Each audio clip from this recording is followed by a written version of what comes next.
Vamos começar. Hoje a gente vai mergulhar numa história que não está nos livros. É uma análise de uma sociedade secreta, sabe? Que vive aqui nas nossas sombras. E a nossa fonte é incrível, né? Porque não é um documento oficial. É um relato em primeira pessoa. Exatamente. Quase uma confissão, assim, de uma figura muito antiga para um novato nesse mundo. Uma aula particular, praticamente. Isso. E a nossa missão aqui é entender as origens, as regras e, principalmente, as guerras que definem esses imortais. Eles se chamam de canitas. E o narrador, que se apresenta só como um cavalheiro, escolhe um lugar bem específico para essa conversa, né? Sim, uma igreja ou um cemitério. Um lugar sem tecnologia, sem vigilância. E o gatilho de tudo é um livro que ele está lendo, O Diário da Jihad, de um estudioso chamado Beckett. E é importante dizer que jihad aqui não tem nada a ver com o que a gente normalmente pensa. Nada. É sobre uma guerra eterna, uma guerra de manipulação entre os mais velhos e os mais novos. O que eu acho fascinante é justamente esse ponto de vista. A gente não está lendo um texto acadêmico, a gente está ouvindo alguém que viveu essa história. Alguém que estava lá. Estava lá.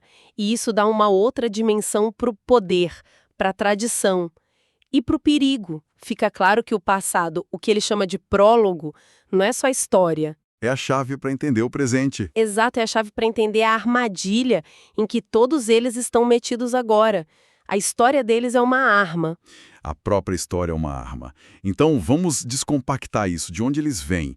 O relato menciona vários mitos, né? Vários. Alguns dizem que vieram de Caim, da Bíblia. Outros falam em Lilith. Até deuses antigos como Sete do Egito ou Mitra. É bem fragmentado. Sim, mas a história oficial, digamos assim, aqui a maioria aceita, é a de um único progenitor. Esse ser criou alguns filhos, a segunda geração, que criaram a terceira. E é aí que o jogo muda. A terceira geração. É aqui que a coisa fica séria.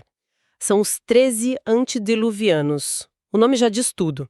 A lenda é que eles eram mas tão poderosos, que sobreviveram ao grande dilúvio. Nossa. E o poder deles era tanto que o sangue que eles chamam de Vita marcou para sempre as linhagens deles. Criando os clãs. Peraí, então a personalidade de um desses 13 chefões define o clã inteiro. É tipo um DNA do qual não dá para fugir. Exatamente essa a ideia. É uma herança de sangue e de maldição. Ele dá 2 exemplos bem claros. Quais? O clã Ventrue, o clã dos reis, são descritos como famintos por poder, líderes natos, e em contraste ele fala dos La Sombra, que usam as sombras como arma, são dominadores e intimidadores. Entendi. Você nasce num clã e já herda o pacote completo. Poderes, fraquezas, a mentalidade. É o seu destino. E com essa estrutura, a sociedade deles se estabilizou por um tempo. Um tempo bem longo. A longa noite. Milênios. Foi uma era de ouro para eles. Os vampiros eram os senhores da noite, literalmente. Eram as figuras do folclore, os monstros no escuro que os mortais temiam e serviam. A forma como eles se referem aos mortais já diz tudo. Caim. Pois é, uma palavra antiga para gado. Puxa, que pesado. Então, o maior perigo não vinha dos humanos. Não mesmo. O maior inimigo era interno, a besta.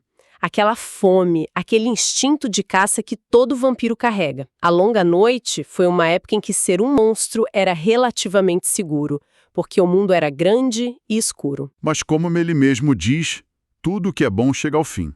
E o fim chegou com tudo na Idade Média. A Guerra dos Príncipes. Exato. Uns clãs que viviam numa paz tensa começaram a se devorar para o território por poder. A Europa virou um campo de batalha noturno. E tem um detalhe que o narrador admite que é fascinante. Por mais terrível que fosse, tinha uma excitação no ar. Uma sensação de estar mais vivo do que nunca. Com a não-vida em risco a todo momento. Isso.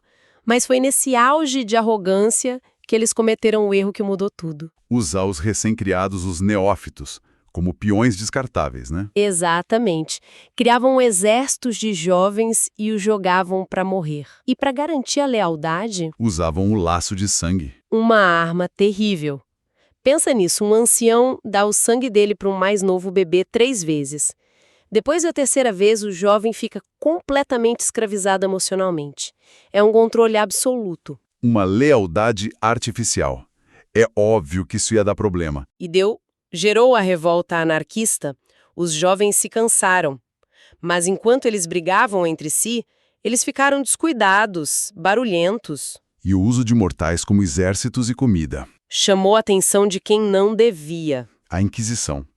O relato descreve eles como um ramo assassino da igreja, que caçava não só vampiros, mas tudo. Lobisomens, magos, qualquer coisa. E a arrogância dos vampiros foi a queda deles. Tentaram manipular a Inquisição, usar os caçadores contra os rivais. Exato. Achando que podiam controlar o fogo. Mas, como o cavalheiro diz, chamas tendem a se espalhar. O jogo virou. De repente, os anciões tinham caçadores mortais de um lado E os próprios filhos rebeldes do outro. o mundo seguro da longa noite tinha acabado. Para sempre. O establishment estava encurralado. E é nesse caos que a sociedade deles começa a tomar a forma que tem hoje. As velhas regras não funcionavam mais. Os rebeldes começaram a praticar a diablerie. Que é o que exatamente? Não é só matar um vampiro mais velho. É drenar o sangue dele até a alma para rogar o poder. É o maior tabu que existe. Nossa. E quando os anciões viram que podiam ser literalmente devorados pelos mais novos, eles... Pediram uma trégua, desesperada. E dessa reunião nasceu a Camarilla, uma aliança de 7 clãs para tentar sobreviver. E para isso eles criaram a lei mais importante de todas. A máscara. A proibição total de se revelar aos mortais. A ideia é se esconder em plena vista, porque se o gado soubesse que os lobos existem... Uma nova Inquisição seria inevitável.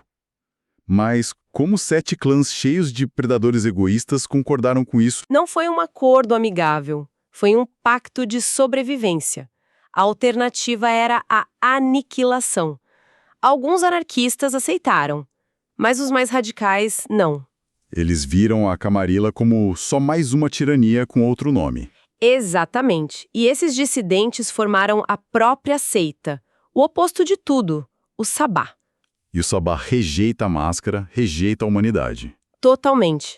E o paradoxo deles é que, ao se rebelarem contra a tirania para serem livres, a filosofia de abraçar a besta cria uma tirania interna ainda pior. Eles trocam um mestre por outro. O mestre vira a própria fome. Exato.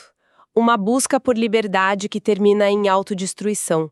E assim o tabuleiro foi montado para os próximos 500 anos. De um lado a Camarilla e sua máscara. Do outro, o Sabá monstruoso. E os anarquistas espremidos no meio. Uma guerra fria sobrenatural. E essa paz durou séculos. Mas o século XX trouxe uma sensação estranha. Começaram a surgir os sinais da Gehenna. O apocalipse vampírico. Espera aí, que tipo de sinais? O primeiro foi o surgimento do sangue fraco. O sangue vampírico, a cada geração, fica mais diluído, mais fraco. Os sangue fracos são de 14, 15 gerações. O sangue deles é tão ralo que eles mal têm poderes. Para uma sociedade obcecada com linhagem, isso deve ser um mau presságio. Um péssimo presságio. E o segundo sinal foi muito mais explosivo. Um evento chamado a Semana dos Pesadelos. O que aconteceu? A história é que um antediluviano, o fundador do clã Ravenous, despertou na Índia e, faminto, ele caçou e devorou o próprio clã no mundo inteiro antes de ser destruído. Caramba, para eles, isso era a Gehenna começando? Com certeza. Mas o apocalipse não veio. O mundo não acabou. E por quê? Ninguém sabe. O narrador menciona uma teoria, que a Jihad foi adiada pelo sacrifício do Sabá, que migrou em massa para o Oriente Médio para lutar contra os antediluvianos que estão despertando lá. Mas ele parece cético. Para ele o que importa é o agora. E aí ele volta para o livro. O Diário da Jihad, do Beckett, e esse diário documenta eventos recentes que estão demolindo as bases de tudo. Como que? Ele dá o exemplo de uma vampira Tremere, a Karna. Ela achou um livro proibido e, de alguma forma, conseguiu usar o conhecimento dele para quebrar o laço de sangue que uniu o clã inteiro. Peraí, O mesmo laço de sangue que usavam para escravizar os jovens? O mesmíssimo. Só que no clã Tremere, o clã inteiro é uma pirâmide de controle baseada nesse laço. O que a Karna fez foi dar a todos os escravos a chave das correntes. Ela não só se libertou, ela criou uma facção. Um terremoto. Uma fratura exposta. E não foi só isso, né? O tabuleiro todo tá virando. Completamente. O antigo La Sombra, Marcus Vitel, ressurge e toma Washington DC. Clãs independentes como os Banu Hakim, de repente procuram aliança com a Camarilla. É como se todo mundo sentisse que uma ameaça maior está vindo. O velho status quo acabou. Então, espere aí. Eles passam séculos se preocupando com profecias, guerras internas, e o golpe fatal vem de um vazamento de dados. É a ironia suprema. O Diário da Jihad, com todos os segredos, fraquezas, localizações, foi vazado. Uma vampira chamada Kimentiri conseguiu uma cópia e jogou na rede. Para todo mundo. Aliados, inimigos. E o pior de tudo, para instituições mortais. E isso leva direto à maior ameaça de todas, a Segunda Inquisição. Exatamente. Só que dessa vez não são padres com tochas. São agências de inteligência com nomes de 3 letras. NSA, MI6. Eles usam satélites, drones, esquadrões de operações especiais. Eles sabem quem são os vampiros, onde se escondem e como matá-los. A frase do narrador sobre isso é curta e aterrorizante. Nosso rebanho revida. Sabe, é irônico, eles passaram 500 anos obcecados uns com os outros e a maior ameaça estava se desenvolvendo no bolso de cada mortal que eles ignoravam, o smartphone. A complacência foi o veneno. Eles achavam que a máscara era infalível, mas se esqueceram que o mundo mudou. O sigilo que funcionava num castelo na Idade Média é uma piada na era da informação. Eles foram expostos. Totalmente.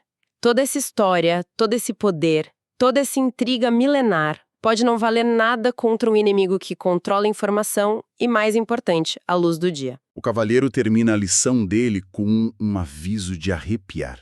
Tudo o que ele contou.